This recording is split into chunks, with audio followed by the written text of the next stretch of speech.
Halo, halo, halo. Selamat datang di Arkai Story, tempat para pecinta manhwa berkumpul. Tarik napas, buang semua masalah kalian, dan mari kita mulai. Di part sebelumnya, kita sudah melihat Zio Ivan si kaisar sihir dihianati dan regresi jadi pelayan keluarga Lo. Keluarga Lo pun dihianati juga. Di akhir part sebelumnya, Zio Van membawa kabur Nona Luo dan adiknya. Gimana kelanjutannya? Chapter kali ini dimulai. Pagi itu, suasananya tegang banget. Coba lo bayangin, di tengah pelarian yang genting, ada dua orang bangsawan yang lagi cekcok sama bawahan mereka, Zio Van. Nona Luo, si cewek berambut pirang panjang yang memakai baju merah mencolok, lagi berusaha keras dilepas dari gendungan Zio Van. Wajahnya kelihatan panik, matanya melotot saking gak terimanya harus lari meninggalkan orang-orangnya. Kita tidak bisa meninggalkan mereka, aku ingin kembali. Teriaknya dengan nada memohon tapi penuh emosi. Zio Van yang membawa mereka, wajahnya terlihat lebih fokus ke keadaan sekitar, tapi dia berusaha keras menahan Nona Luo. Tiba-tiba, adiknya Nona Luo, si tuan muda kecil berambut pirang pendek yang wajahnya gak kalah emosi, menuntut dilepaskan. Dia teriak penuh amarah ke Zio Van. "Zio Van, kamu budak anjing, biarkan aku dan kakakku pergi." Teriaknya, seakan semua kekesalannya tumpah di kata-kata itu. Zio Van bergerak cepat dan Nona Luo terhuyung dan keakit. Dia kembali berusaha meyakinkan Zio Van. "Kita harus kembali, kita tidak bisa membiarkan penjaga keluarga lu kehilangan nyawa mereka untuk kita." Serunya dengan suara yang mengandung keputusasaan yang dalam. Zio Van menoleh, tatapannya tajam. Dia tahu niat Nona Luo baik, tapi kembali sekarang hanya cari mati. "Jika kamu ingin pergi, maka pergilah, tapi bisakah kamu mengalahkan para bandit itu ketika kembali ke sana?" balas Zio Van. Suaranya tenang, tapi menusuk seolah menampar mereka dengan kenyataan. Si tuan budak kecil makin naik pitam. "Budak sialan, bagaimana kamu bisa berbicara seperti itu pada tuanmu?" bendaknya, sambil kembali mendesak. "Cepat kembalikan aku dan kakakku saja ke sana." Zio Van balas menatap dengan ekspresi yang gak enak banget. Senyum miring yang penuh ancaman. "Hei bocah bau, apa kau percaya aku akan membuka dan memukul pantatmu sekarang?" Katanya santai, tapi bikin merinding. Si tuan muda kecil yang tadi marah-marah langsung kaget dan menunjukkan ekspresi bingung. Tanda dia gak menyangka Zio Van bisa sejauh itu. Tentu saja, Nona Luo makin marah melihat adiknya diperlakukan seperti itu. "Zio Van, kamu keterlaluan," pekiknya. Zio Van santai menanggapi. "Itu hanya hukuman kecil untuknya. Lebih baik ini daripada tuan muda kecil ini mati di tangan mereka." Jelasnya, seakan tindakannya itu adalah pilihan terbaik untuk keselamatan mereka. Meski masih kesal, coba berpikir logis. "Ngomong-ngomong, apa ada tempat persembunyian di dekat sini?" tanyanya. Dia melihat ke sekeliling, tapi tempat itu kelihatan gak meyakinkan. "Ada beberapa peternakan di alun-alun dan tidak ada tempat persembunyian," jawab Nona Luo. Tapi dia kemudian ingat sesuatu. Ada hutan berkabut di sisi barat Gunung Angin Hitam. Bahkan para bandit itu pun gak tahu medan di sana. Usulnya menemukan secerah harapan. Zio Van mendengarkan dan setuju. Dia menatap lurus ke depan, aura keselamatannya kembali. "Oke, kita pergi ke sana saja," putusnya. Mereka pun mulai berjalan. Zio Van berpesan pada Nona Luo, "Pegang adikmu di depan jalan." Saat berjalan, Nona Luo merenung dalam hati. Dia tahu kembali sekarang hanya akan mencari bahaya, karena pergi ke sana hanya menunggu bahaya. Tapi dia juga gak akan melupakan perlakuan Zio Van pada adiknya. Dengan tatapan penuh janji, dia berbisik dalam hati. "Lihat saja nanti aku akan memberi hukuman padamu." Malam pun tiba, sinar rembulan yang bersinar di langit malam. Mereka akhirnya sampai di lokasi yang dimaksud Nona Luo. Suasana langsung berubah total, dingin, gelap, dan yang paling mencolok ada kabut tebal di mana-mana. "Ini adalah hutan berkabut," kata Nona Luo mengomentari lingkungan sekitar. "Kabut di sini mengelilingi selama bertahun-tahun, sulit bagi orang-orang yang masuk keluar dari sini." Dia melihat ke sekeliling, matanya menunjukkan sedikit rasa khawatir campur bangga. Dia tahu tempat ini berbahaya, tapi juga bisa jadi penyelamat. "Aku mengatakan bahwa kekuatan supranatural di Gunung Angin Hitam tidak dapat diremehkan," jelas Nona Luo. Lalu dia menambahkan sambil membuang baca, "Tapi selama berdiku-diku ini, kita berdua tidak melakukan apa-apa. Aku tidak tahu mengapa kali ini." Lanjutnya, sedikit bingung kenapa kejadian genting ini menimpa mereka. Zio Van hanya menyeringi kebalar, raut wajahnya penuh percaya diri. "Haha, ini tempat yang bagus." Katanya seakan tempat mengerikan itu baginya hanyalah arena bermain yang menarik. Tiba-tiba, Nona Luo mengambil keputusan. Dia memeluk erat adiknya si tuan muda, wajahnya serius, menunjukkan tekad untuk berkorban. "Zio Van, pergilah bersama tuan muda. Aku akan mengalihkan para bandit itu," perintahnya. Dia ingin memastikan adiknya aman, meskipun itu berarti dia harus menghadapi bahaya sendirian. Tapi Zio Van menolak mentah-mentah. "Aku menolak," jawabnya dengan nada dingin. Dia punya alasan yang sangat praktis. "Aku tidak terbiasa dengan medan di sini, dan jika kamu tidak ikut, aku tidak bisa menjaga anak ini." Nona Luo terkejut. Adiknya pun ikut melotot, "Nggak percaya." "Apa?" Zio Van lalu menambahkan, kali ini nadanya lebih mengancam. "Jika kamu pergi, itu sama saja dengan mati." Dia membalikkan badan, memunggungi Nona Luo. Tatapannya dingin. "Jaga kehidupanmu yang telah diselamatkan oleh orang-orangmu," katanya, memberikan peringatan keras. Zio Van lalu menoleh sedikit, menyeringai lagi. Kali ini senyumnya lebih licik dan sombong. Karena nyawamu itu sangat berharga, lebih baik kita menghancurkan Sun Guanjia dan para banditnya di sini. Dia mengakhiri rencananya dengan nada menantang. Oke? Nona Luo dan adiknya jelas kaget mendengar ucapan Zuofan. Dia mau menghadapi semua musuh itu sendirian.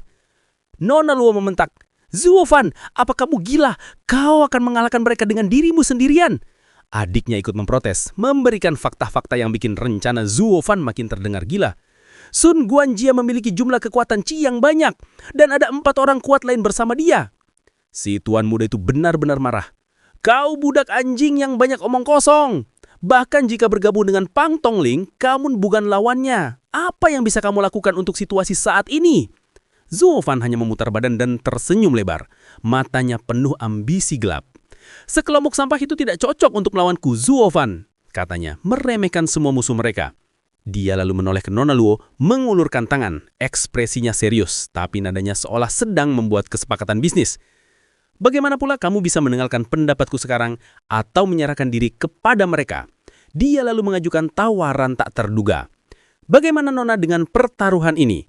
Sewaktu mereka belum menyusul, beri aku batu spiritual. Nona Luo, si tuan muda, dan nasib keluarga Luo ada di ujung tanduk. Zuofan mengingatkan, harapan terakhir keluarga Luo ada di tangan Nona. Nona Luo menggigit bibir, wajahnya menunjukkan perjuangan batin yang hebat. Dia tahu dia sedang dihadapkan pada pilihan sulit. Dengan tangan gemetar, dia melepas cincin dari jarinya. Mungkin itu adalah batu spiritual yang dimaksud. Zuofan mengambil cincin itu. Wajahnya menunjukkan janji serius. Nona Luo terengah. Dia tahu dia baru saja mempertaruhkan harta paling berharga keluarganya. Atau mungkin nyawanya sendiri kepada budaknya yang paling kurang ajar.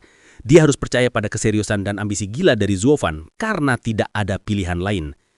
Zuofan berbalik, meninggalkan Nona Luo dan adiknya di tengah hutan berkalut.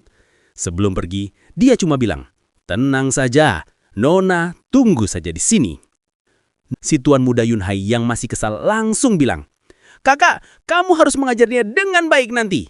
Nona Luo mengelus kepala adiknya, mencoba menenangkan. Yunhai, meskipun budak ini tidak menghormati kita, tapi dia telah membantu kita.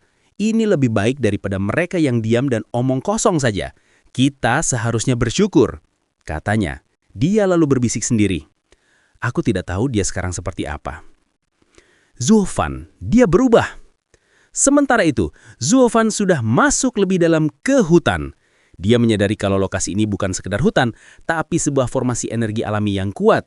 Dia menyebutnya dengan istilah-istilah mistis seperti Dong Qinglong, Si Baihu, Sujakunanta, dan Hiwanwu Utara, Kirin Chongtian Tengah, langit lurus dan langit kosong.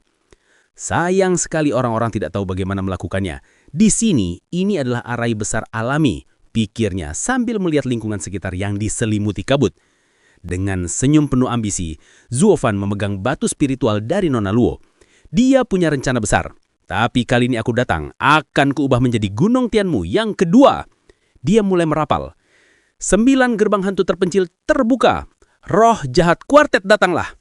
Cincin batu spiritual di tangannya menyala terang, memancarkan cahaya kuning keemasan yang luar biasa. Matanya memancarkan energi hijau menakutkan, menunjukkan dia benar-benar mengantifan kekuatan itu. Dia berteriak, aktif! Saat itu juga, di tempat Nona Luo dan Yunhai menunggu, terjadi sesuatu yang dramatis. Kakak, lihatlah itu! Seru Yunhai sambil menunjuk ke langit. Di tengah hutan, terbentuk pusaran energi ungu pekat yang besar, berputar di atas seolah akan menyedot segalanya. Pemandangan itu luar biasa sekaligus menakutkan. Nona Luo terkejut melihat perubahan drastis di sekeliling mereka. Kabut tebal yang sebelumnya menyelimuti hutan tiba-tiba menghilang. Kabutnya telah hilang, tanyanya keheranan. Saat dia melihat sekeliling, Zuofan sudah berdiri di depan mereka. Nona Luo berteriak, Zuofan, apa yang terjadi pada akhirnya? Apa kamu yang tadi melakukan itu? Zuofan menatapnya dengan tenang, sedikit kesal karena keributan itu. Tenanglah, itu tak perlu diributkan, katanya. Dia kemudian memberikan perintah, ikuti aku akan mengajarimu sihir belenggu dan mantra lainnya. Ketika mereka ada di sini, kamu dapat mengendalikan dan membunuh mereka. Nona Luo terkejut, matanya membesar karena tidak percaya. Apa? Serunya. Yunhai di sebelahnya juga ikut kaget. Dia menatap Zuofan lalu ke sekeliling yang sudah terbuka tanpa kabut. Apakah ini cara untuk mengalahkan mereka? Tanyanya, menyadari bahwa budaknya ini benar-benar tidak main-main. Jauh dari lokasi itu, di pinggir hutan, drama lain terjadi. Ada si Sun Guanjia, pemimpin para bandit, lagi nyiksa penjaga keluarga Luo Pangtongling. Pangtongling kelihatan diikat dan babak belur, tapi dia masih teriak menantang. Sun Guanjia, lebih baik kau bunuh aku sekarang. Kalau tidak, aku akan membunuhmu dan membalas dendam mereka yang sudah mati. Sun Guanjia cuma senyum licik, tipikal penjahat di film-film. Ketika aku menyandramu, nonamu akan memenuhi permintaanku. Dia tahu Nona Luo dan adiknya bersembunyi di dalam hutan. Karena hutan berkabut itu nggak familiar buat mereka, Sun Guanjia butuh sandera ini. Kita membutuhkan panduanmu, katanya pada Pangtongling. Pangtongling, kau pimpin jalannya. Tiba-tiba salah satu anak buah Sun Guanjia menunjuk ke depan. Sun Guanjia lihat, di depan ada seseorang yang duduk di bawah pohon. Dia yang membunuh pria besar itu. Mereka melihat sesosok pria berjaket coklat duduk santai di tengah jalur masuk hutan. Itu Jovan. Dia tersenyum tenang kayak lagi nungguin temen di kafe. Halo semuanya, sapanya santai seolah nggak ada yang genting. Aku sudah menunggu di sini untuk waktu yang lama. Sun Guanjia menatap Jovan dengan mata tajam. Dia marah melihat si budak ini berani-beraninya menantang. Jovan, kamu sangat berani, berdiri di depanku. Dia langsung ngasih perintah. Cepat, tangkap dan bunuh dia. Dan tanpa basa-basi, pertarungan dimulai. Salah satu pria berkemeja hijau emas langsung melompat menyerang Jovan. Jovan menatap dengan mata menyala dan seringai lebar. Wajahnya jelas-jelas bilang, silahkan, ini baru permulaan. Seorang bandit menyerang, tetapi Zufan menghentikannya dengan pengakuan mengejutkan. Nona Luo sudah aku lumpuhkan. Hal ini membuat Sun Guanjia kaget dan menghentikan anak buahnya. Zufan kemudian menawarkan transaksi kepada Sun Guanjia. Ia akan menyerahkan keluarga Luo, asalkan Sun Guanjia menjamin masa depannya.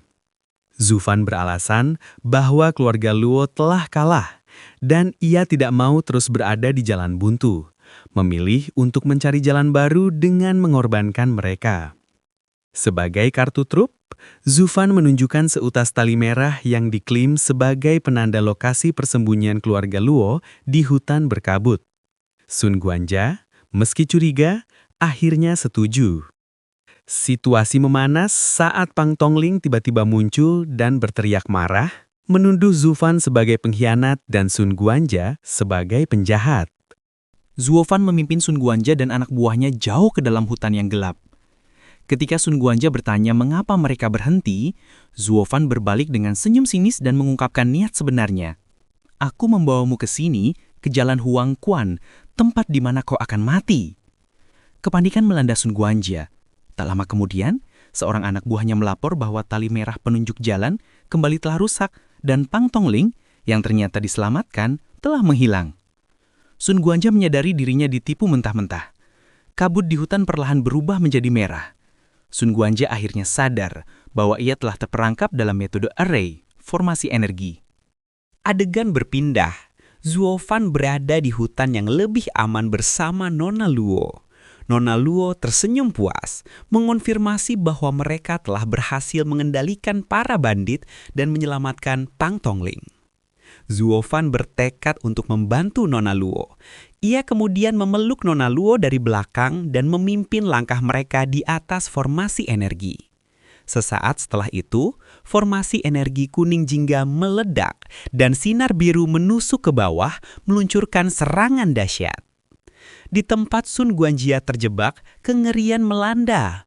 Sihir hantu dan aura hitam muncul, melumpuhkan anak buah Sun Guanjia satu persatu dengan serangan spiritual yang brutal. Sun Guanjia yang marah besar mencoba melawan, tetapi ia dihantam oleh ledakan sinar biru putih dari serangan Zufan. Sun Guanjia tersungkur berlumuran darah. Dengan sisa tenaga, ia menatap ke atas dan mengajukan pertanyaan terakhir. Siapa sebenarnya dirimu? Zufan yang berdiri di tempat yang aman dengan mata merah menyala, menjawab dingin dan meremehkan. Pergilah ke neraka, para sampah!